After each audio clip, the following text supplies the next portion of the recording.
Hello, we've been expecting you. I am C-3PO, your protocol escort droid for the Disneyland Star Tours news kit, and this is my counterpart, R2-D2. Let me assure you, our journey through Disneyland's newest adventure is designed to be a most enjoyable one, a pleasant change from my past experiences. I am here at the Star Tours pre-boarding area, next to one of the Star Speeders which has just returned from an eventful voyage. It does seem to have been rather battered, but don't worry, the craft you'll be travelling in will be first-rate, with the possible exception of your pilot, Rex.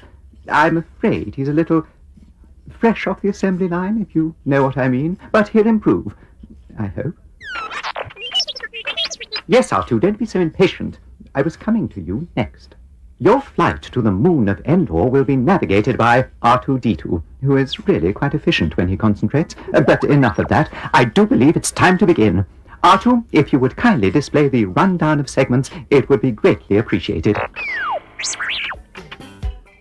If you've ever dreamed of taking off into space, traveling at light speed, and chasing intergalactic bad guys, then Star Tours, the newest Tomorrowland attraction at Disneyland in California, is for you.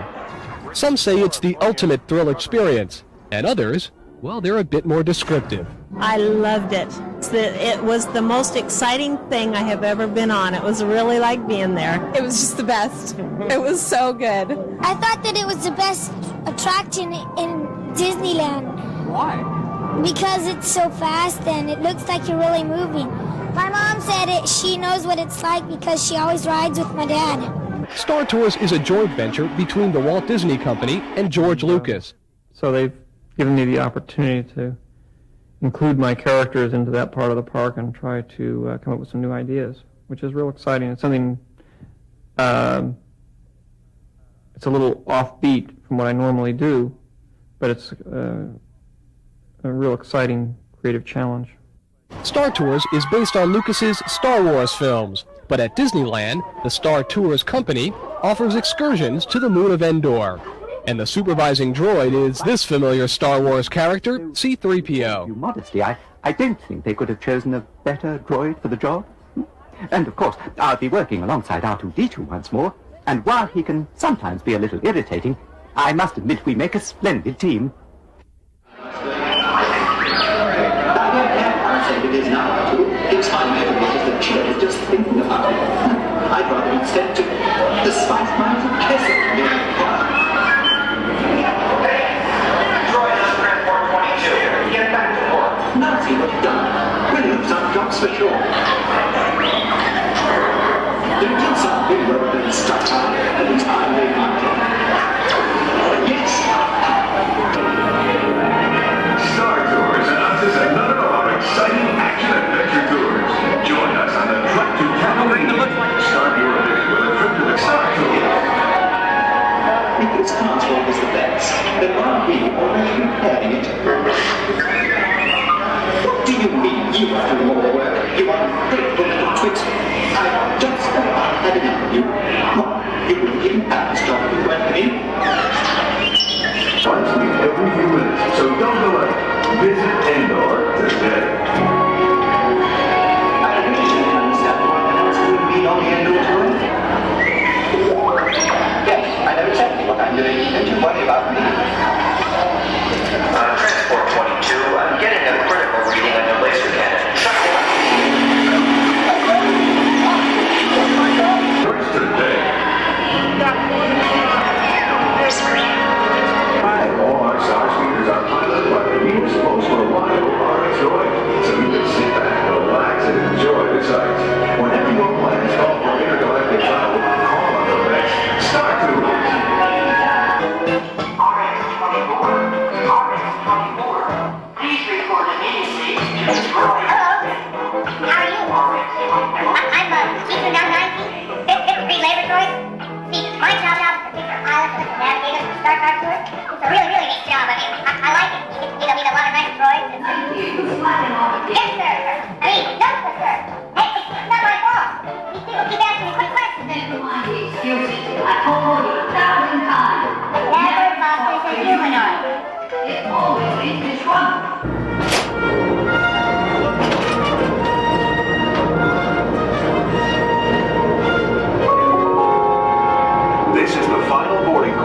Star Tours Indoor Express. All passengers be on board. Hi there! I see they're loading our Navigator R2-D2, and then we'll be on our way. So sit back, relax, and enjoy the flight. Star Tours 45, elevator platform has been activated. Commence final pre-launch. Roger, Control. All status go. Oh, wrong way! Brakes! Brakes! Where are the brakes?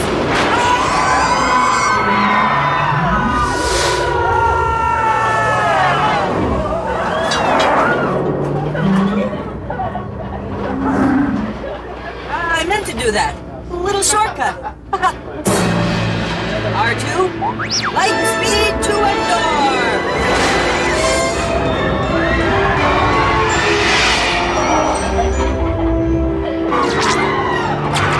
Grid 24, I'm going in. Cover me.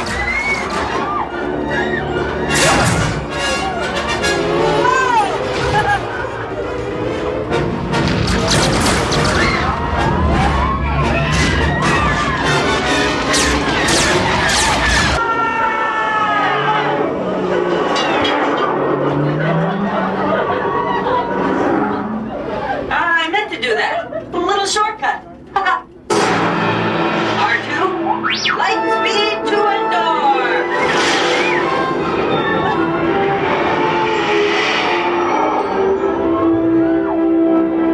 R2, we passed the Endor moon! Now what's the matter? Oh no! Kennitt! Uh-oh, wrong way! Brakes! Brakes! Where are the brakes?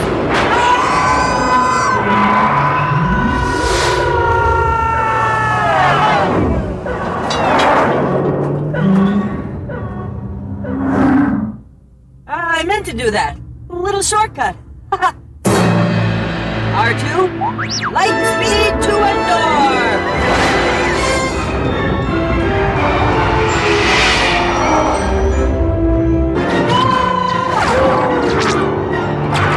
Grid 24, I'm going in. Cover me.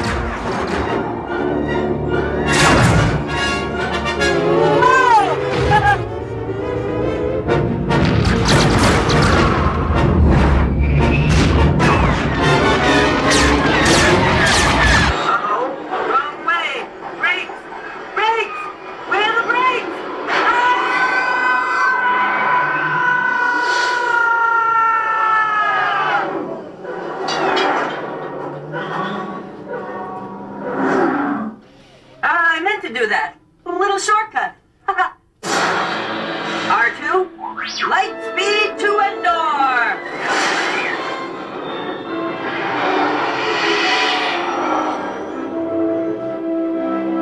R2, we passed the Endor moon! Now what's the matter? Oh no! Kennitt! Ladies and gentlemen, there may be some turbulence up ahead. Make sure your seatbelts are fastened. Hey, sorry folks. Sure to do better next time. It was my first flight, and I'm still getting used to my programming. Hey! Hey! Well, for a long time I've been interested in trying to get involved with the Disneyland theme park. And for years I'd discussed it with the management at Disney, and eventually it came about that they accepted my offer to be involved, and that we would sort of combine ideas. I wanted to have an involvement in Tomorrowland. I thought that was a portion of the park that had always been a little less than what it could have been. And so they've given me the opportunity to include my characters into that part of the park and try to come up with some new ideas, which is real exciting. It's something, it's a little offbeat from what I normally do, but it's a real exciting creative challenge.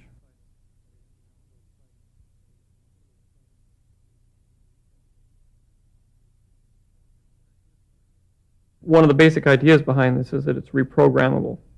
It relies a lot on software rather than hardware, so that the ride can be changed rather swiftly, relative to the way normal rail rides, hardware rides are, changed. And I think this will give us a big advantage in being able to upgrade the ride after, a certain period of time to, improve it or change it or, make it into something else.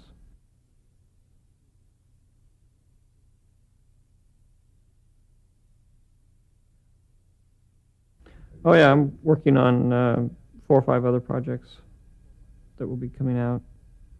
Some of them Indiana Jones rides, some others intergalactic adventures.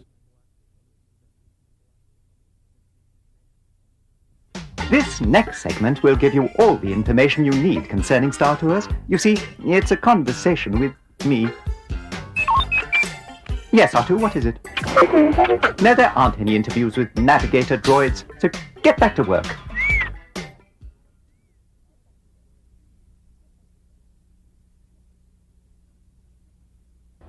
Well, of course, I could give you all sorts of information, but I find that humans far too often pay no heed to my advice. They have this strange desire to find things out for themselves. I will say, however, that while your flight is intended to take you on a leisurely cruise to the moon of Endor, your pilot, Rex, is a little, well, fresh off the assembly line. Suffice it to say, he doesn't possess the expertise that R2 and I have. Therefore, it is possible you may encounter some of the difficulties we had on our flight, although, of course, I was never actually frightened. And I'm sure humans will find it great fun.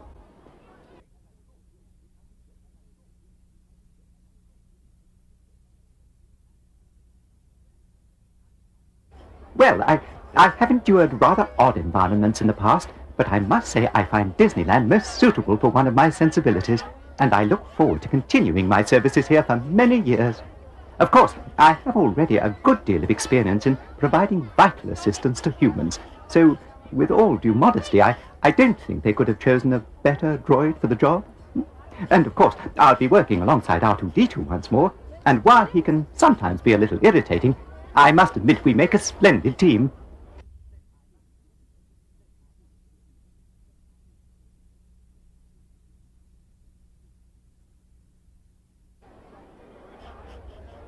Hello, I know you're going to ask me all about Star Tours, and there's so much to say. Well, first, you must make your way to the spaceport, where there's lots of exciting activity.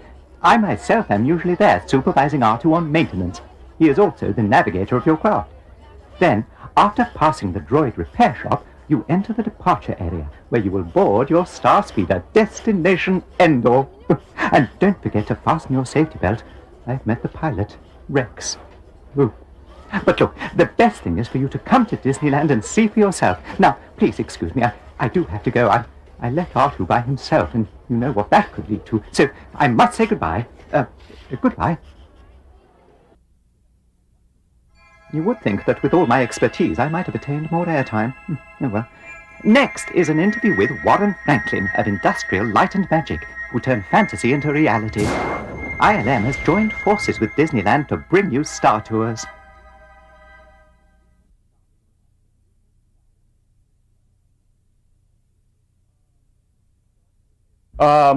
Star Tours gave us an opportunity to do a totally different kind of project, which was great, and everybody was very enthusiastic, at a chance to do a non-stop 4-minute effects film, basically, with no actors, nobody changing things all the time, and it was really, I think, something that got a lot of enthusiasm from the crew here, and they've worked on a lot of big films, so it was quite amazing the extent of which people became involved with a Star Tours film.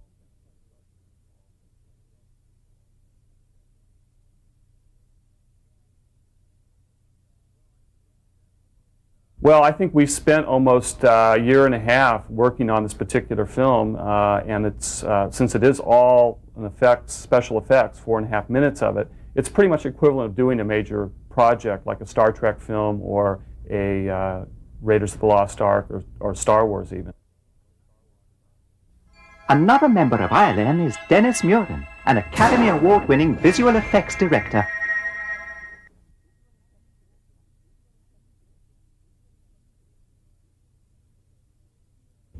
I guess I was sort of the effects supervisor, co-director of the work here. We were really working underneath George, and with input, of course, from the Disney Imagineers, Tony Baxter and Tom Fitzgerald on it. And it was sort of figuring out how we were going to make this the film that is projected for the Star Tours ride. And essentially what the ride is supposed to be is you're with 40 other people sitting in a sort of a little spaceship that's flying off to Endor, the planet Endor, and you're looking out a front window. And so what you're seeing out the front window is all a movie film, but it's not supposed to look like it. And because it's about a 3.5 or 4 minute space trip, we had to shoot a film that was 3.5 or 4 minutes long without any cuts in it, which was a very difficult thing for us to do, and it was a lot of figuring out how we could come up with 3.5 or 4 minutes of film without a cut.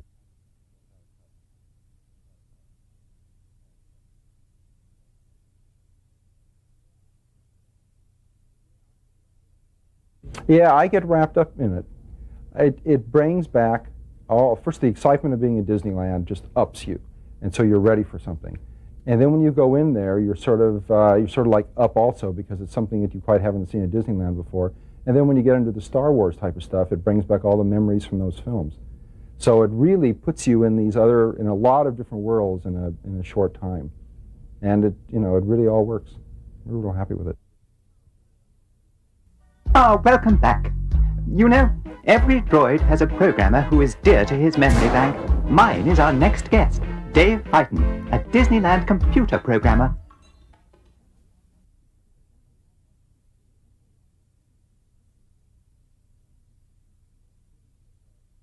Well, the footage that Anthony Daniels did for me was an extreme help.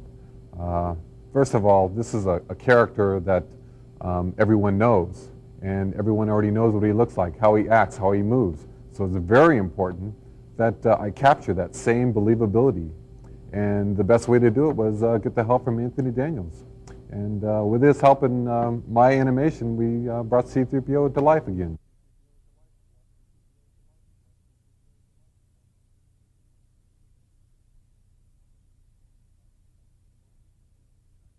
Well, C-3PO is actually probably the longest running animated figure we've ever done, or is. Compared to a pirate, which is about 90 feet of animation, or a Mr. Lincoln, which is 400 feet, C-3PO is actually 900 feet of animation, with 22 moves and all inside of them. The next interview is with another Disney mastermind, Tony Baxter. He is in charge of designing Disneyland shows.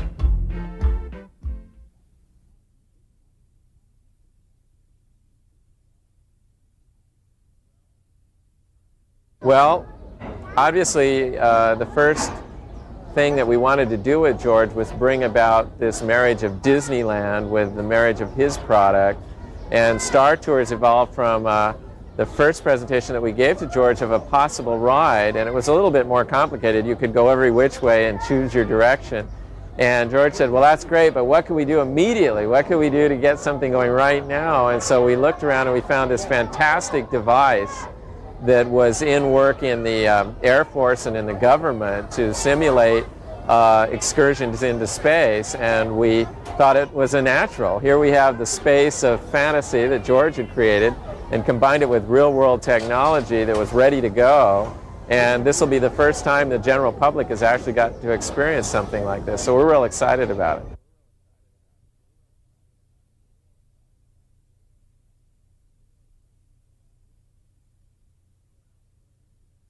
Oh, absolutely. Anything this big you can't do all at once. So we wanted to get going as quickly as we could, as I mentioned. So Captain EO started us off on the right foot. Star Tours is going to continue it, and within the next few years I think you'll see an entirely new look here at Disneyland in Tomorrowland.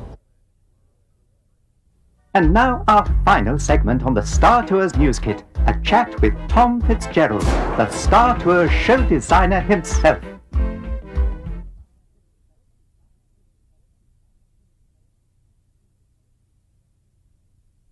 Well, Star Tours is really a continuation of the Star Wars saga, and the time frame is just after Return of the Jedi, so that the galaxy is now safe enough that tour companies have begun to open up shop throughout the universe, and Star Tours is one of those companies.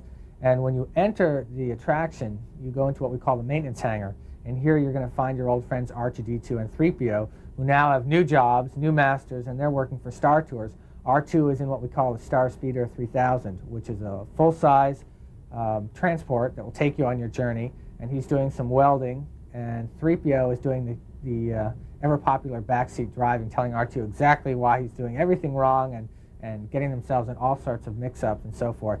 You'll also, in this area, see some travel logs from Star Tours saying, you know, coming up service to Hoth and Dagobah and Tatooine, but saying that now they have nonstop service to Endor, and that's where we're going today. But before we get there, we pass through what's called the Droidnostic Center.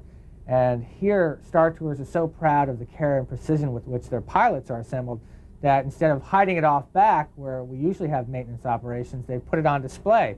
And they have what we call our G2 droids, who are repairing navigators and getting them ready for your flight. But unfortunately, the G2 droids are kind of goof-offs, and the little one, the laborer droid who's welding, or supposed to be welding, gets very distracted by the guests and starts asking them how to fix the droids and where they're going and hasn't he seen them before. And the other droid is sort of monitoring the activities of the room. From there, we enter the loading concourse, and you're sent to one of 4 gates to board the Star Speeder, and then you're off on your adventure with your rookie pilot, Rex.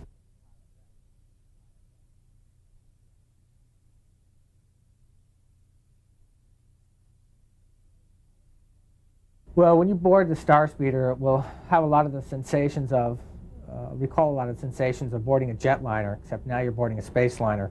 And once you have fastened your seatbelts and stowed your luggage away and taken care of all that business, you're off on your adventure, and you meet your pilot, RX-24, Rex for short. And this may be your first flight, but it also happens to be Rex's first flight. And that's part of the fun of the journey, is that you and Rex may never quite make it to Endor, but you're going to have a wonderful, wild adventure in a galaxy far, far away. Well, that concludes our news kit on Disneyland's newest form of space travel, Star Tours. I found it most informative. I'm sure you did too. But nothing can match the thrill of actually taking one of our flights. So Artu and I hope to see you here at Disneyland very soon. Until then, goodbye, and may the Force be with you.